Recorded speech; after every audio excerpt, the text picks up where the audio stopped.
Concussions are like a snowflake. Everyone is different. Good afternoon, everybody. I'm Cody Barnett with Bodyworks Physical Therapy and Concussion Center, located in Wichita, Kansas. Thanks for having me today.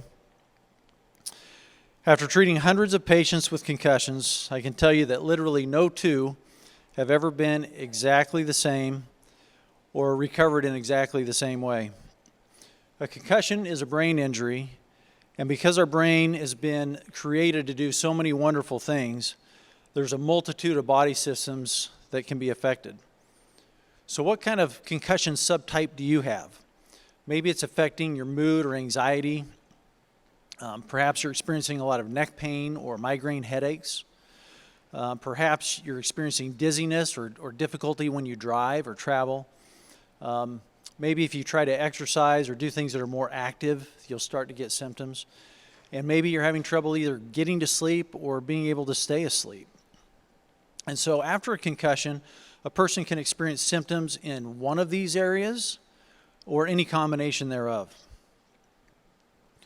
One common myth that we see about concussions is that it only happens to football players or athletes. And while it is certainly true that we treat and see a lot of athletes and we see a lot of people that are young and in high school and college and so forth with concussions, and we specialize in helping those people, I'm never going to forget the business manager that I'm going to call Sue, who sat in front of me with tears in her eyes, telling me how she was struggling to keep it all together. She managed a team of 12. She was having trouble keeping the business rolling, and she's just trying to juggle all of the jobs and keep all of the plates in the air of everything that she had to do. She's experiencing headaches on a daily basis. She had light sensitivity. She couldn't walk on her treadmill anymore because every time she tried to exercise, it would make her headache get worse. And what was worse was that she's missing out on all of her daughter's sporting events because every time she went to one of the ball games, the lights and the crowd noise would just push her over the edge. She'd have to go sit in the car. So how did Sue get her concussion? It wasn't with sports. It wasn't with a car accident.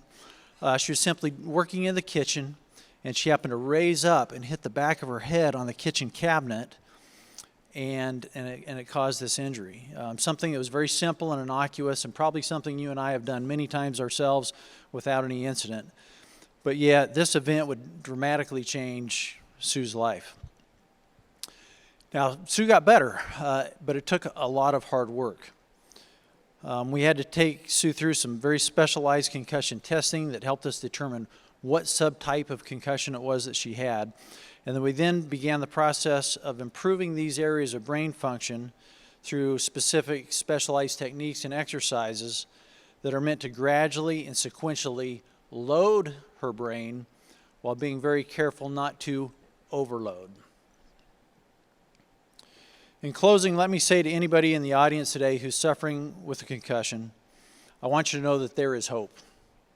There's hope to return to the activities that you enjoy.